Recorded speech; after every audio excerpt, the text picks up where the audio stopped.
যাই হোক, সবচেয়ে বড় বিষয় হলো আমি আগেও বলছি, কথাটা মাইর খেয়ে গেছে। তো মামলা করতে লাগে হইলো ওই যে উকিল আর ডাক্তারের কথা বলছিলাম। তো মামলাটা ড্রাফটিং করতে হইলো 10-15 হাজার টাকা লাগে। দেখেন আমার বিরুদ্ধে 5টা মামলা করতে নিছে 5 দশন 50, 5 5 25, 50 আর 25 কত হয়? 75। অথচ যেখানে চট্টগ্রাম একটা মামলা করছে, চট্টগ্রাম থেকে আমার বাড়িতে আসতে যাইতে 1000 টাকা যায়। হেই বেড়া, বড় মুফতি ফরিদপুর থেকে, ঢাকা থেকে, আমার মোবাইল একদিনও আমি বন্ধ রাখি না। আমি অনেক ভিডিওর মধ্যে বলছি, আমার বিশেষ করে আমার যে ফেসটা, আমার যিনি আমাকে প্রমোট করে, আমার খুব মহব্বত করে, রফিক ভাই, রোজ টিভি, ওরাও বারবার বলছে আসেন গোলাম মঈনুদ্দিনের সাথে আমরা বসি। আমি নিজেই বলছি যে হ্যাঁ আমার এগুলো সব ভুল, ভুল যে আমার ভুলটা বুঝাই দেন। ঠিক, তারা 100% বুঝছে যে আমি গোলাম মঈনুদ্দিনের সামনে বসলে তারা 1 সেকেন্ড বসে থাকতে পারবে না। সেই জন্য তারা মামলাগুলো কিসের দিছে আশ্চর্য হইবে, জিডেল ওই ঘটনা এডেল ওই দিলে তো মনটারে বুঝাইতাম, মানে আমাকে হয়রানি করা। কথা বুঝতে পারছেন? আমি যেই ঘটনা আপনাকে থাপ্পড় মারছি, থাপ্পড়ের বিচারটা হোক, মানে আপনি তো থাপ্পড়ের বিচার দেন নাই, আপনি উফান ভুয়া কথা লিখি রাখছেন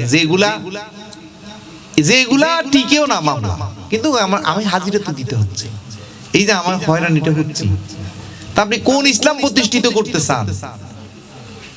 আমি বারবার বলছি যে আপনার বাড়িতে আমি যাই, আপনার আমার মাইরেই হয় না, আমার জ্বালাই পড়াইলে যদি মারলে যদি আপনার ইসলাম প্রতিষ্ঠিত হয়, আমি তো এটা তো রাজি। আমার কই নিলে ঠিক মতো নেই, আমার আড্ডি গুড্ডি শেষলে যদি সঠিক ইসলাম প্রতিষ্ঠিত হয়, এটা তো আমি রাজি। তারপরেও আশ্চর্য লাগে আসলে, কি কইতাম। এই জন্য আমার একটা গান, কারে কি বলিব গো ফুলের ঘরে গো আইসি ভুল, কারে কি বলিব মূলের ঘরে ইরা গো আইসি, আর যেই ভুলের কারণে আমার পাইকা গেছে মাতার সুলামি, ভুলের ঘরে ইরা গো আইসি ভুল, আমি কারে কি বলিব গো মূলের ঘরে ইরা গো আইসি।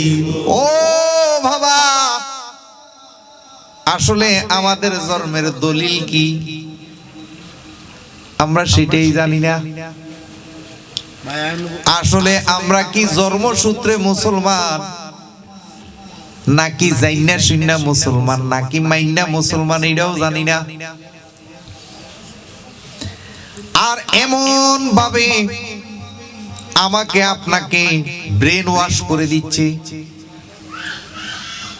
এমন ভাবে ফোক ঢুকাই দিছে রে, যেমন ছোটবেলার থেকে যখন আমার ধরেন আমার বয়স যখন 1 মাস, আমার মা মারা গেল, বাবা মারা গেল, আমার এখান থেকে লাকসাম এক জায়গায় ফালক দিল।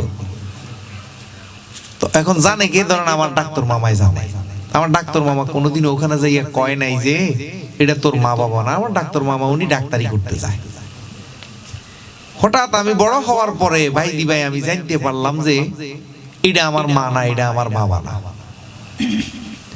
তখন আমার এই জিনিসটা বিশ্বাস করাইতেও কিন্তু অনেক সময় লাগে যাবে। কেন? আমি ছোটবেলা থেকে জেনে আসছি, এটা ছোটবেলা থেকে মা বাবা, এখন বিশ্বাসই হইব না। কিরে এরা আমার এত আদর করে, স্নেহ করে, বাড়ি দিল, ঘর দিল, সব কিছু দিয়ে লাইল, জীবন যৌবন সব শেষ করতেছে, এরা বলে আমার মা বাবা না। বিশ্বাস করতে কষ্ট হবে না? কষ্ট হবে। তদ্রূপ এমন ভাবে ধর্ম ব্যবসায়ীরা, এই বাটপার গুলা এই দেশের মধ্যে ব্রেনের মধ্যে ফুক ঢুকাই দিছে। এখন এই ফুক বাইর করা আমি গোলাম মঈনুদ্দিন না, আরো 500 টিপু জন্ম নিলেও সম্ভব না। এমন ভাবে মানে এমন চিকন ভাবে ঢুকাই দিছে, যেমন এই যে নূহ আলাইহিস সালামের কিস্তির কথা বললাম, এই যে ওই কিচ্ছা কাহিনী না বুঝে যদি আমার হায়াতের জিন্দেগির যেই কথাটা আমি বুঝেছি এই জিনিসটা যদি সমাজ বুঝে, তাহলে আমাদের ধর্মের প্রতি আরো বিশ্বাস জাগবে।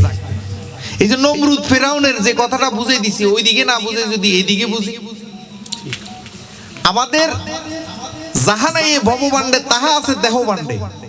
এই দেহভাণ্ডের দেহ তত্ত্বগুলো যদি আমরা শিখতাম বুঝতাম, তাহলে আজকে আমাদের মধ্যে এত ফিতনা থাকতো না।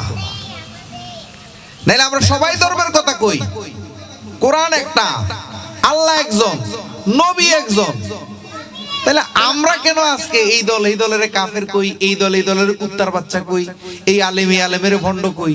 কি কোরআন হেরাজিরা পড়ে, এটা আমিও তো পড়ছি। এখন আমি কোন কোরআন পড়ছি যে কোরআন পড়ার কারণে আমারে গালি দিলেও আমারে মারলেও আমার কাছে ভালো লাগে, হাসি হাসি। আর হিগুনে কোন কোরআন পড়ছি কিছু কইলেই মারিয়ে লাও গাড়িয়ে লাও, এটি কোন কোরআন পড়ে?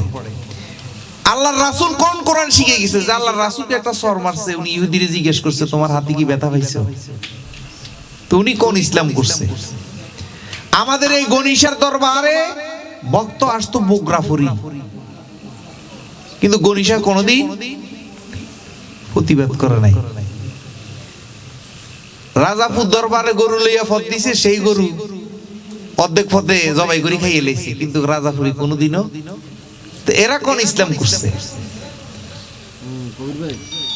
তো যাই হোক, আমরা যারা এখানে আসছি, এই যে আমার বাড়িতে আসে অনেকে ভালোবাসি, কেমনি কি লেগে ভালোবাসি এটা জানি না, দূর দূরান্ত থেকে আসে, রিক্সার ড্রাইভারে খারাপ কয়, ভাড়া বেশি লই যায়। কালকে রাত্রে একটা মহিলা বাবা, উনি আমার এত মহব্বত করে, সেই নাটোর থেকে আসছে, ওনাকে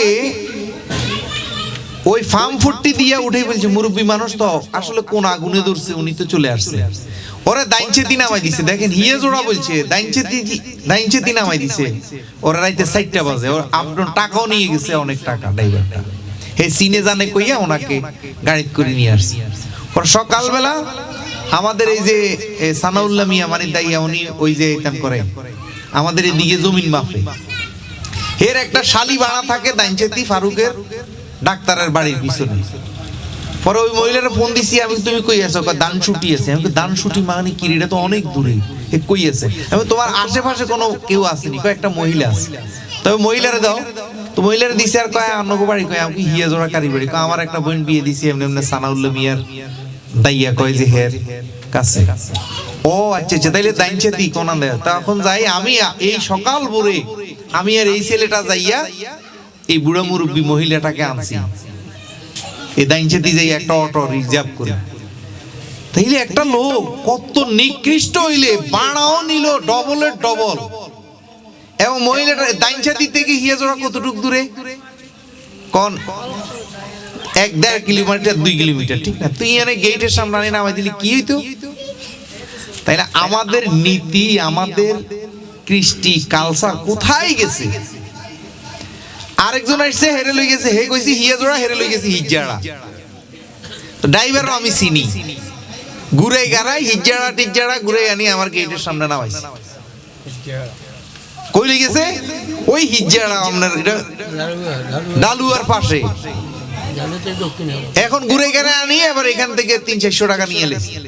ড্রাইভারের দাম হয়েছে, আমি আর কিচ্ছু কইছি না, কেন যাক তোর দামটা সঠিক, তুই তো করছো, তো তুই হিয়াজোড়া চিনিয়াও তুই হিজ্জাড়া নিয়ে গেছো, তখন কইলে তো জ্ঞান দাম হইব। তার জ্ঞান দাম করি নাই, মহিলাটারে আনি, মহিলার পুরুষ দুটোটারে আনি, তো খাওয়া দাওয়া করি সবাইছি। তাইলে কত রকমের শত্রুতা চলে দেখছেন?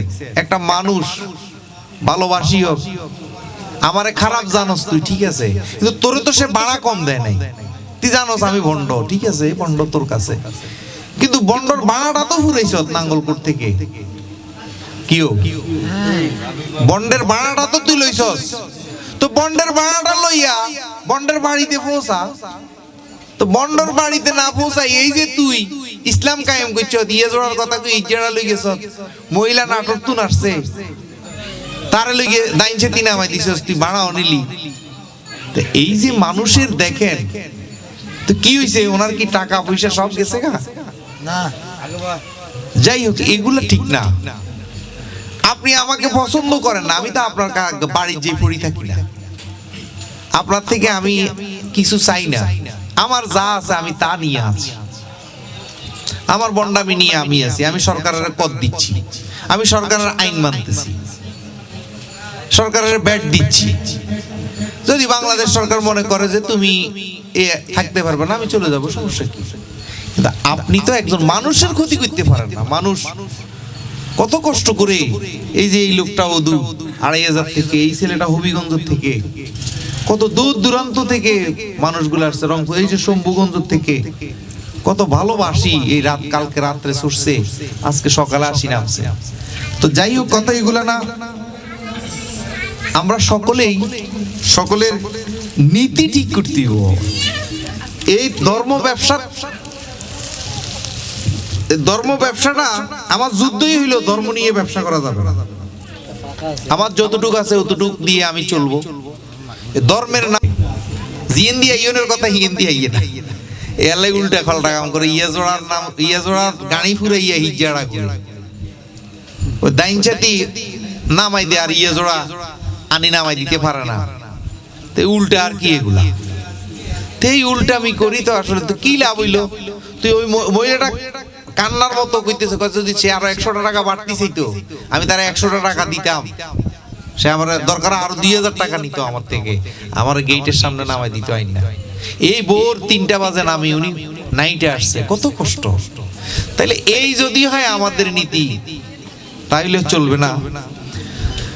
তো আমি হয়তো এটাই আমার আজকে রাতের জন্য এটাই শেষ বয়ান। সেই জন্য আমি, যারা দূর দূরান্ত থেকে আসছেন, আসলে আপনাদের সেবা দেওয়ার মতো আমার দেখছেন তো, আমি কি আছে, আমার শোয়া থাকা এগুলো অ্যারেঞ্জ লাগে, আগে থেকে প্রস্তুতি থাকতে হয়। আপনারা অনেক লোক চলে আসছেন, আপনাদেরকে খাওয়াইতে পারি নাই ঠিক মতনে, শোয়ার জায়গা দিতে পারি নাই, তার জন্য আমি ক্ষমা প্রার্থী।